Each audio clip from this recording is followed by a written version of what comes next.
नमस्कार, आप देखें इन न्यूज और मैं हूं आपके साथ प्रियव्रत दीक्षित और स्वागत है आपका उत्तराखंड के इस खास बुलेटिन। तो फिलहाल उत्तराखंड की एक बड़ी खबर के साथ बुलेटिन का आगाज कर लेते हो। तो 5 नवंबर को प्रधानमंत्री नरेंद्र मोदी के केदारनाथ दौरे को लेकर प्रशासन सतर्क हो गया है।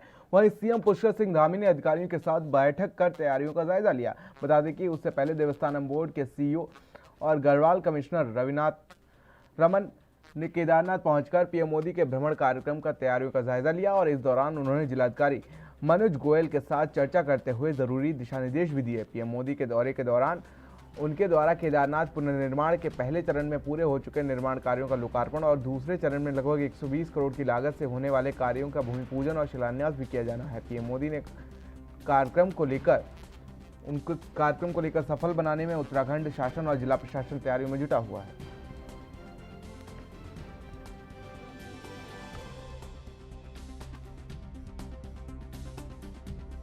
तो पंजाब कांग्रेस के अध्यक्ष नवजोत सिंह सिद्धू, मुख्यमंत्री चरणजीत सिंह चन्नी ने आज मंगलवार को अचानक उत्तराखंड के पूर्व मुख्यमंत्री हरीश रावत के आवास पर जाकर मुलाकात की।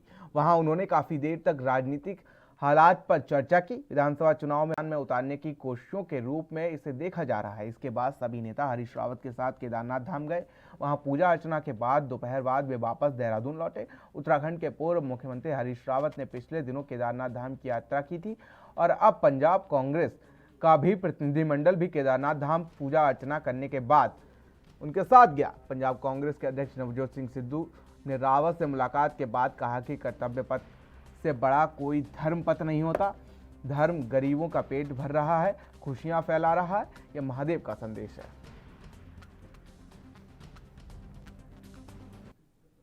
मांगने गए थे कि विजय देना मेरे बस में नहीं है, जहां धर्म होगा वहीं जीत होगी। तो धर्म पथ से बड़ा कर्तव्य पथ कोई नहीं, फर्ज कोई नहीं है। और धर्म भूखों को रोटी खिलाना, रोते हुए को हंसा देना, उजड़ों को बसा देना और समाज की राह में हर बाधा को हटा देना है। और यही महादेव का संदेश है, यही कल्याणकारी महादेव का संदेश है कि विश्व के कल्याण में तुम अपना कल्याण निहित कर लो। किरदार भी यही है कि अपने स्वार्थ से ऊपर उठ के इस सृष्टि के कल्याण में जुट जाओ। तो यही आशीर्वाद उस भोले बाबा से, उस महाकाल से जिनके आगे काल भी भयभीत होता है, उस अर्धनारेश्वर से जो सभी स्वरूपों के स्वरूप हैं, सर्वेश्वर हैं, तो उनसे यही आशीर्वाद आज मांगने आए हैं कि धर्म पथ पे चलें, पंजाब के कल्याण में हम अपना कल्याण निहित करें। को दिखाई नहीं दे रहा था कि अब तो सारी दुनिया देख रही है कि मैंने जब कहा था कि पंजाब में ऑल इज वेल नाउ और हर चीज़ जो है रास्ते पर स्मूथली चल रही है। जो चैलेंज है उस चैलेंज का मुकाबला कर रहे हैं और मैं कॉन्फिडेंट हूँ ये स्थिति बनी रहेगी। और हरीश चौधरी जो हैं इस मामले में मैं ये तो नहीं कहूँगा कि मेरे कुछ शिकायत हैं, उससे बहुत कुछ सीखने, जिस नौजवान से सीखने की ज़रूरत है उनमें से एक है। तो ये स्थिति चुनाव में हमको जीत की तरफ ले जा रही है पंजाब में, और पंजाब में आप देखिएगा कांग्रेस जीतेगी। केदारनाथ जाने का उनका कार्यक्रम है, क्या कुछ है सर? केदार बाबा से कौन क्या मांग रहा है वो तो सब देने वाला है, लेकिन वो केदारनाथ जाते हुए उन लोगों ने अपने दर्शन मुझको भी दिए, तो मैं उनको बहुत धन्यवाद देना चाहता हूँ। और हमारे लिए तो जो भी केदार बाबा के दर्शनों के लिए जाता है उसके लिए हमारे हाथ जुड़े हुए हैं, हम उसको बहुत धन्यवाद।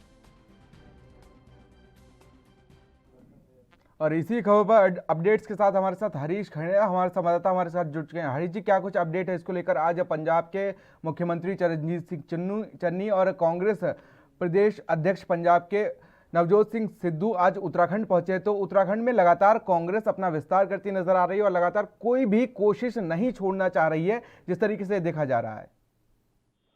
बिल्कुल, देखिए जिस तरह से अगर हम हरीश रावत की अगर बात करें तो हरीश रावत अपने आप में कांग्रेस के कद्दावर नेता है। और खासतौर पे आज की अगर बात की जाए तो आज जिस तरह से जो पंजाब के जो अध्यक्ष हैं, कांग्रेस के अध्यक्ष हैं नवजोत सिंह सिद्धू, पंजाब के जो मुख्यमंत्री हैं चरणजीत सिंह और पंजाब प्रदेश प्रभारी हरीश चौधरी और विधानसभा अध्यक्ष केपी राणा तमाम लोग आज उत्तराखंड पहुंचे थे। उत्तराखंड पहुंचते ही सबसे पहले वो हरीश रावत के घर पे गए, उनके आवास पे गए, उनसे मुलाकात की और खासतौर पे उत्तराखंड में कांग्रेस किस तरह से 2022 के लिए मजबूती के लिए जो रणनीति तैयारी कर रही है, विधानसभा चुनाव के लिए तैयारी कर रही, उस सब को लेकर के उन्होंने वहां पे चर्चा की है। उनके घर पे उनके चाय के साथ उनके साथ ये चर्चा की गई है। तो निश्चित तौर पे अब जो पंजाब की जो चीजें हैं, पंजाब के जो लोग हैं, जो कांग्रेस के जो लोग हैं, कांग्रेस के जो नेता हैं, वो कहीं ना कहीं एक मंच पर आप नजर आ रहे हैं। जिस तरह से एक अब नवजोत सिंह सिद्धू को लेकर के तमाम अटकलें चलाई जा रही थी, क्योंकि कई बार उनके जो बगावती सुर उनके दिखाई दिए थे कई जगहों पर, उनको लेकर के अब कहीं न कहीं हरीश रावत उनको सबको एक करने की कोशिश उन्होंने की है। हालांकि अब हरीश रावत वहां के प्रभारी नहीं है पंजाब के। उसके बाद उन्होंने जब यहाँ पे चाय पीने के बाद, जो चर्चा करने के बाद विधानसभा चुनाव और जो उत्तराखंड में कांग्रेस किस तरह की तय कर रही है उसको लेकर के चर्चा की गई। उसके बाद वो केदारनाथ के दर्शन के लिए वहां पहुंचे। वहां पर उन्होंने भगवान केदारनाथ के दर्शन किए, साथ ही पूजा अर्चना की और तमाम जो कांग्रेस है या फिर हम पंजाब की अगर बात करें तो पंजाब वासियों के लिए उन्होंने अपील भगवान से दुआएं मांगी हैं। जी देखिए, 5 तारीख को प्रधानमंत्री नरेंद्र मोदी पहुंच रहे हैं केदारनाथ, और उससे पहले ये दौरा इनका किस सियासी अटकलें, केदारनाथ तो एक बहाना है, असल में राजनीति चमकाना है। निश्चित तौर पे जिस तरह से 5 नवंबर को अब देश के प्रधानमंत्री भी अब केदारनाथ दर्शन के लिए आ रहे हैं, केदारनाथ में भी पूजा अर्चना करेंगे, कई कार्यक्रम उनके हैं। उसके बाद उसके बाद हम अगर बात करें तो अब लगातार जो चाहे वो उत्तराखंड के नेता हों या फिर कांग्रेस के नेता हों या फिर वो बीजेपी के नेता हों या अन्य राज्यों के जो नेता हों, वो कहीं न कहीं एक नजरें बनाए हुए हैं अब चुनाव को लेकर के, सियासत को लेकर के। अब लगातार जिस तरह से जो केदारनाथ में है वहां पहुंचने का लगातार लोगों का सिलसिला जारी है। इसी कड़ी में आज पंजाब के जो लोग हैं वो भी आज पंजाब के कांग्रेस दल के जो लोग हैं वो तमाम लोग आज केदारनाथ दर्शन के लिए पहुंचे थे। इससे पहले हम कल की अगर बात करें तो कल त्रिवेंद्र रावत और जो मदन कौशिक हैं, यहाँ के जो बीजेपी के जो प्रदेश अध्यक्ष हैं, वो भी दर्शन के लिए वहां गए थे। तो निश्चित तौर पे आप कहीं न कहीं एक आशीर्वाद के तौर पे भगवान केदारनाथ को देखा जा रहा है, क्योंकि अटकलें ये भी लगाई जा रही हैं कि जिस तरह से एक 2014 की हम बात करें या 2010 की हम बात करें तो लगातार जिस तरह से पीएम मोदी हो या फिर अन्य लोग हों वो केदारनाथ दर्शन के लिए जाते हैं, लेकिन कहीं न कहीं सियासत चमकाने की जैसी यहाँ पे भी बातें नजर आ रही हैं। लगातार अपने आप को बने रहने के लिए लगातार जो लोग हैं, चाहे वो बीजेपी के हों या फिर वो कांग्रेस के हों या अन्य राज्यों के हों या उत्तराखंड के हों, लगातार केदारनाथ पहुंच रहे हैं। जी तो 2022 में विधानसभा चुनाव है और इसी के चलते केदारनाथ बाबा के आशीर्वाद लेने पहुंच रहे हैं फिलहाल मुख्यमंत्री चरणजीत सिंह चन्नी। शुक्रिया हरीश तमाम जानकारी के लिए। फिलहाल तो आपको बता दें कि मुख्यमंत्री चरणजीत सिंह चन्नी आज पहुंचे थे केदारनाथ और उनके साथ नवजोत सिंह सिद्धू भी थे। तो चलिए बढ़ते हैं अगली खबर की ओर, जहां पर उत्तराखंड के मुख्यमंत्री पुष्कर सिंह धामी ने आंगनवाड़ी कार्यकर्ताओं को भरोसा दिलाया कि दीपावली से पहले उन्हें शानदार तोहफा दिया जाएगा। कहा कि सरकार ने आशा, ग्राम प्रधान, उपनल कर्मचारियों का मानदेय पहले से ही बढ़ा दिया है। कर्मचारियों को भत्ता और गोल्डन कार्ड भी सुविधा दे दी गई है। कोविड काल में अनाथ हुए बच्चों के लिए वात्सल्य योजना लागू की गई है। इसके अलावा धामी ने रवाई में आधुनिक मंडी और बांगड़ में कोल्ड स्टोर खोलने के ग्रामीणों की वर्षों पुरानी मांग को पूरा कर दिया है। मुख्यमंत्री पुष्कर सिंह धामी ने सोमवार को नौगांव धारी में आयोजित कार्यक्रम में 9.34 करोड़ की लागत से नौगांव में आधुनिक मंडी का निर्माण और आराकोट में 12 करोड़ 95 लाख की लागत से कोल्ड स्टोर का निर्माण कार्य का शिलान्यास किया है। मुख्यमंत्री ने नौगांव, पुरला और मोरी ब्लॉक में कुल 97 करोड़ 32 लाख की 34 योजनाओं का शिलान्यास किया है। धामी ने कहा कि रवाई घाटी में किसानों और बागवानी क्षेत्र के लिए जुड़े ग्रामीणों को मंडी का बड़ा लाभ होगा।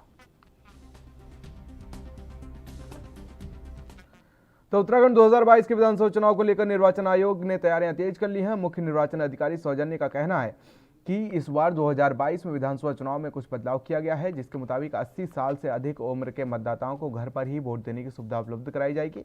इसके साथ ही विकलांग व्यक्तियों को भी बैलेट पेपर के जरिए घर पर रहकर मतदान करवाया जाएगा। मुख्य निर्वाचन अधिकारी सौजन्य का कहना है कि प्रदेश भर में 11,647 पोलिंग बूथ बनाए गए हैं।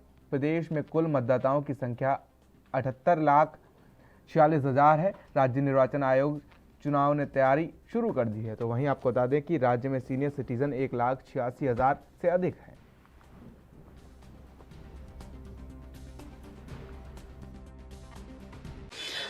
जो हमारा विशेष संक्षिप्त पुनरीक्षण है वो 1 नवंबर से शुरू होगा। 1 नवंबर से शुरू होकर 30 नवंबर तक हम लोग उस पर क्लेम्स एंड ऑब्जेक्शंस ले लेंगे। इसके लिए जो डेट ऑफ एलिजिबिलिटी है वो 1/1/2022 है। अभी तक 1/1/2021 तक कर रहे थे, अभी 1/1/2022 के अनुसार जो 18 साल तब तक हो जाएंगे उनका सभी का हम एप्लीकेशंस अभी फॉर 1 मंथ ले लेंगे, नवंबर 1 से लेके 30 नवंबर तक क्लेम्स एंड ऑब्जेक्शंस। इसको ओवरसी करने के लिए कमिश्नर्स को दायित्व दिया है, वो सुपरवाइज करेंगे कि इसका प्रोसेस ठीक ठाक से हो रहा है या नहीं। वोटर्स ऐप जो हमारा ऐप है उसके माध्यम से भी ऑनलाइन फॉर्म 6 हम अप्लाई कर सकते हैं। उसके बाद 20 दिसंबर तक इसका पूरा प्रोसेसिंग होगा। ERO उसमें BLO से रिपोर्ट लेंगे और अपने स्तर से उसका डिस्पोजल कर लेंगे। उसके बाद 5 जनवरी को इसका फाइनल पब्लिकेशन होगा। 5 जनवरी को फाइनल पब्लिकेशन होने के बाद भी कंटिन्यूस अपडेशन जारी रहेगा। Thank you. और इसी खबर पर अपडेट्स के साथ हरीश खंडेर हमारे संवाददाता हमारे साथ जुड़ चुके हैं। हरीश जी, क्या कुछ अपडेट है इसको लेकर, किस तरीके से चुनाव आयोग ने तैयारियां शुरू कर दी हैं? बिल्कुल निश्चित तौर पे जिस तरह से 2022 के विधानसभा चुनाव होने इसको लेकर के अब निर्वाचन आयोग की तरफ से भी तैयारियां तेज हो गई हैं। तमाम जगहों पर इस समय फाइनली जो चीजें हैं वो देखी जा रही हैं। चाहे हम मतदाताओं की बात करें या फिर मतदाता सूची की हम बात करें या पोलिंग बूथ की अगर बात करें, तो खासतौर पर अगर हम बात करें तो आज की सबसे बड़ी खबर इस तरह से है कि जो भारत निर्वाचन आयोग की तरफ से उत्तराखंड निर्वाचन आयोग की तरफ से ये कहा गया है कि अब जो दूरस्थ इलाकों के जो लोग होंगे, जिनकी उम्र 80 वर्ष से ज्यादा होगी और जो चलने फिरने में असहाय हों, उनको अब जो निर्वाचन विभाग निर्वाचन आयोग की तरफ से उनके घर पर जाकर के उनको वोटिंग करवाई जाएगी। तो कहीं ना कहीं बड़ी सराहनीय कदम इसे माना जा सकता है, क्योंकि कई बार इस तरह से होता है कि लोग पोलिंग बूथ तक नहीं पहुंच पाते हैं। वो जो वृद्ध लोग होते हैं वो नहीं पहुंच पाते हैं, जो विकलांग होते हैं वो नहीं पहुंच पाते। तो कहीं ना कहीं सराहनीय कदम इसे माना जा सकता है। वहीं अगर हम बात करें प्रदेश भर में कुल 11,647 पोलिंग बूथ बनाए गए हैं और अगर हम राज्य में मतदाताओं की संख्या की अगर बात करें तो 78 लाख से ज्यादा इस समय निर्वाचन आयोग के पास ये लिस्ट है। तो कुल मिला के, और वहीं अगर दूसरी बात अगर की जाए तो लगभग सिटीजन जो सीनियर सिटीजन हैं उनके 1,86,000 से ज्यादा मतदाता ऐसे हैं जिनको अब बैलेट पेपर के माध्यम से घर में जाकर के जो विभाग की जो टीम होगी, निर्वाचन की जो टीम होगी, वो लोगों के घर में जाकर के पोलिंग करवाएगी। जी शुक्रिया हरीश, तमाम जानकारी के लिए। आपसे अपडेट्स हम लेते रहेंगे फिलहाल वक्त एक छोटे से ब्रेक का। देखते रहिए एनबी न्यूज़।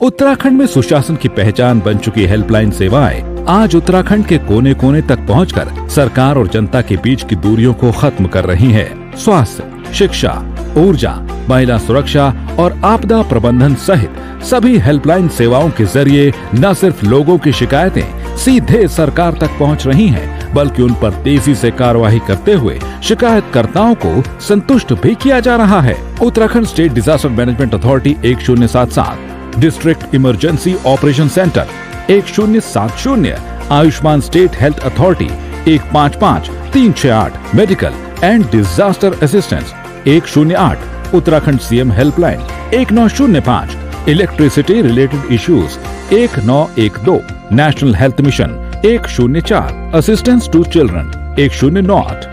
अब नागरिकों को अपनी समस्याओं के निस्तारण के लिए जिला मुख्यालयों के चक्कर नहीं काटने पड़ते हैं, क्योंकि उनके पास है हेल्पलाइन की सुविधा।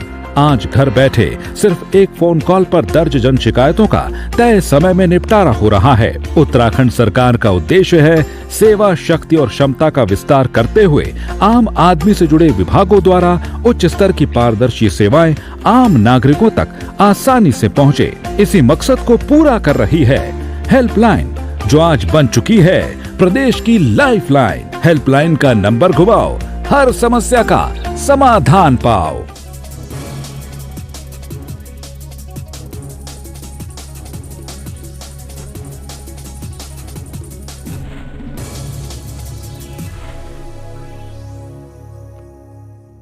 तो आप लोग उत्तराखंड में ब्रेक के बाद आप सभी का स्वागत है। तो चलिए रुक कर लेते खबरों की, जहां पर केदारनाथ में देवस्थानम बोर्ड की तीर्थ पुरोहितों के आंदोलन ने जहां उग्र रूप ले लिया है, तो वहीं पूर्व मुख्यमंत्री त्रिवेंद्र सिंह रावत को भी वहां तीर्थ पुरोहितों ने भारी आक्रोश के बाद लौटना पड़ा है, जिसको लेकर कांग्रेस के प्रदेश प्रवक्ता दीपक बलूटिया ने बीजेपी सरकार पर जमकर निशाना साधा है। उनका कहना है कि देवस्थानम बोर्ड के तीर्थ पुरोहितों का आंदोलन अपने हकों को लेकर है और पूर्व में मुख्यमंत्री रहते हुए त्रिवेंद्र सिंह रावत सरकार ने देवस्थानम बोर्ड का एक्ट बनाकर आस्था को ठेस पहुंचाने का कार्य किया है। उनका कहना है कि सरकार को तीर्थ पुरोहितों का हकूक के लिए एक्ट में संशोधन कर पुरोहितों की मांग को पूरा करना चाहिए और कांग्रेस भी देवस्थानम बोर्ड को लेकर लगातार विरोध कर रही है। देखिए, जो हमारे उत्तराखंड एक हमारा देवतुल्य प्रदेश है और सारे देवी देवताओं का इस प्रदेश में वास है और एक पौराणिक व्यवस्था है हमारी कि जितने भी धार्मिक स्थल हैं वहाँ एक व्यवस्था रही है पुरानी, जिसमें तीर्थ पुरोहित और पुजारी जो हैं उसकी व्यवस्था को देखते हैं। भाजपा सरकार ने उन तीर्थ पुरोहितों के और पुजारियों के अधिकारों को छीनने का काम किया देवस्थानम बोर्ड बना करके, और उनकी मांग पर आज भी एक खाना पूर्ति करके कमेटी बनाई गई, उनकी मांगों को भी नहीं सुना गया। तो निश्चित तौर पे इनको उनका विरोध झेलना पड़ेगा और उन्होंने जो जिस तरह से पूर्व मुख्यमंत्री जी को आज भगाया है, तो आने वाले समय में जिस तरह से भाजपा ने जनता को भी गुमराह किया है, अच्छे दिन की बात कह के, महंगाई कम करने की बात कह के, आज उन्होंने जनता को भी गुमराह किया। और आप देखिएगा 2022 में जनता भी इसी तरह इनको दौड़ा दौड़ा के भगाएगी और पूर्ण बहुमत से कांग्रेस की सरकार उत्तराखंड में बनेगी, चमत्कारी आंकड़ों के साथ। तो देवस्थानम बोर्ड को फिर ध्यान दिया जाएगा सरकार में? देखिए, सरकार की अगर मंशा साफ होती तो उन्होंने तुरंत तीर्थ पुरोहितों की और हमारे जो पुजारी हैं जो हमारे धार्मिक स्थलों में, तो उनकी बात का, उनकी मांग का सम्मान करना चाहिए। नहीं, मेरा कहना आपकी सरकार ध्यान रखेगी सरकार में आने के बाद इस बात? निश्चित तौर पे हमारे बड़े शीर्ष नेता इस पर घोषणा भी कर चुके हैं और वो हमारे तीर्थ पुरोहित पुजारी हमारे पूजनीय हैं। हम उनकी जब मंदिर में जाते हैं तो उनके माध्यम से हम भगवान की अर्चना आराधना करते हैं, वो हमारे पूजनीय हैं, वंदनीय हैं। हम उन फिलहाल वक्त एक छोटे से ब्रेक का, देखते रहिए एनबी न्यूज़।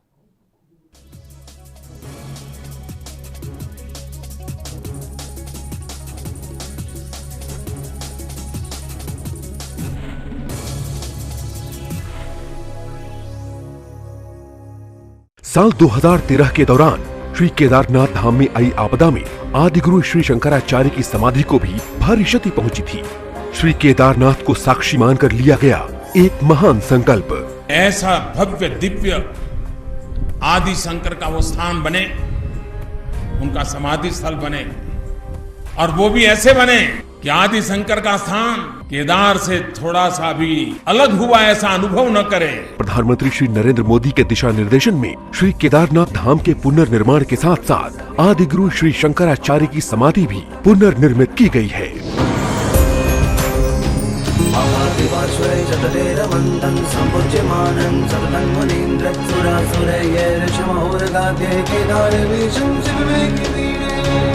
आध्यात्मिक चेतना के वाहक आदिगुरु श्री शंकराचार्य का ये समाधि स्थल भारत के प्रधानमंत्री श्री नरेंद्र मोदी जी के श्रद्धापूर्वक संकल्प का ही परिणाम है। शुक्रवार 5 नवंबर को श्री केदारनाथ धाम में प्रधानमंत्री श्री मोदी जी द्वारा आदिगुरु श्री शंकराचार्य का पवित्र समाधि स्थल राष्ट्र को अर्पित किया जा रहा है। प्रधानमंत्री जी ने परम पूज्य आदि शंकराचार्य जी की समाधि के पुनर्निर्माण का जो संकल्प लिया था, वह संकल्प आज सिद्ध हो रहा है। यह प्राचीन भारतीय संस्कृति, सनातन धर्म परंपरा के पुनरुत्थान का महान सुअवसर है, जिसकी आप सभी श्रद्धालुओं को हार्दिक बधाई एवं शुभकामनाएं।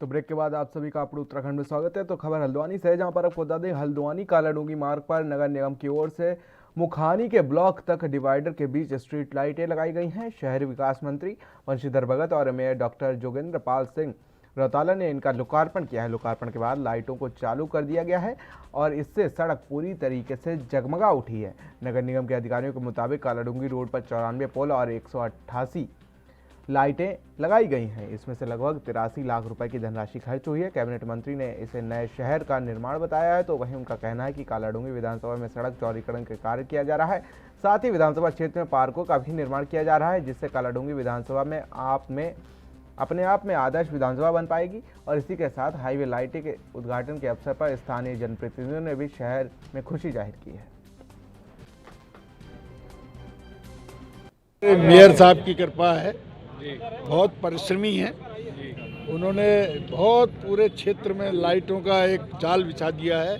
आज हम स्ट्रीट लाइट की जो लगी हुई है इसका उद्घाटन कर रहे हैं और मैं समझता हूं कि इससे यहाँ की छटा देखने योग्य होगी और लोगों को बड़ी सुविधा होगी। बहुत अच्छा कार्य मेयर साहब ने किया है। की तरफ से क्या कहना चाहेंगे आज यहाँ पर जो उद्घाटन किया? दीपों के उत्सव दीपावली में आज माननीय शहरी विकास मंत्री श्रीमान बंशीधर भगत जी द्वारा इस लाइटों का उद्घाटन किया गया है। मैं उनका बहुत बहुत आभार व्यक्त करता हूं और सदैव उनका आशीर्वाद मेरे साथ रहा है।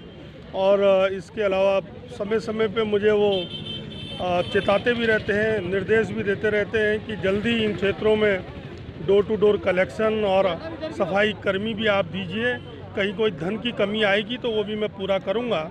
और साथ ही सीवरेज तो खबर अल्मोड़ा से है, जहां पर जिले के सल्ट विधायक महेश जीना ने भकिया सैण मारचूला रामनगर मोटर मार्ग बाड़ी कोट में बन रहे पुल का निरीक्षण किया। साथ ही विधायक महेश जीना ने ठेकेदार से पुल के निर्माण कार्य के बारे में जानकारी ली। इसके अलावा पुल ठेकेदार को पुल की गुणवत्ता अच्छी करने और पुल का काम को जल्द पूरा करने के निर्देश भी दिए गए हैं।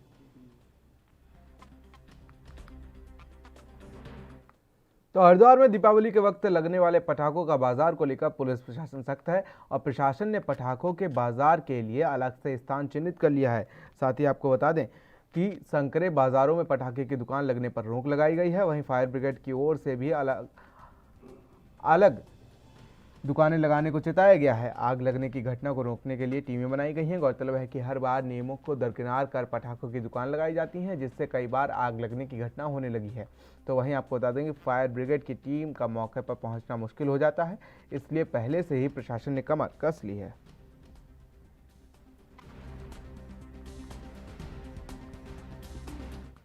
तो वहीं उत्तराखंड के कोटद्वार बाजार में भी धनतेरस का त्योहार पर भीड़ और चकाचौंध देखने को मिल रही है, लेकिन बाजार में खरीदारी बहुत कम हो रही है, जिसके कारण व्यापारियों के चेहरे पर मायूसी छाई हुई है। हालांकि कोरोना काल के बाद से बाजार में थोड़ी बहुत रौनक बढ़ी है। इसी को लेकर कारोबारियों में व्यापार के बढ़ने की उम्मीद जगी है। कोटद्वार में महंगाई का असर भी बाजार में काफ़ी देखने को मिल रहा है। त्योहार के समय सोने चांदी की खरीदारी बहुत कम हुई है।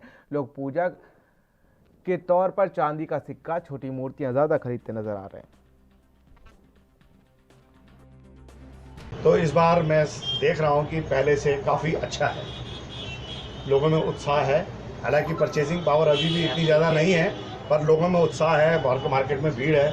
और हमारे यहाँ भी इस वक्त ऐसी बात नहीं है, कस्टमर आ रहे हैं और ख़रीदारी भी उनकी ठीक है। बाजार में भीड़ है लेकिन लोगों में उत्साह नहीं है। कोरोना की मार और महंगाई की मार, दो मार आज ग्राहक झेल रहा है।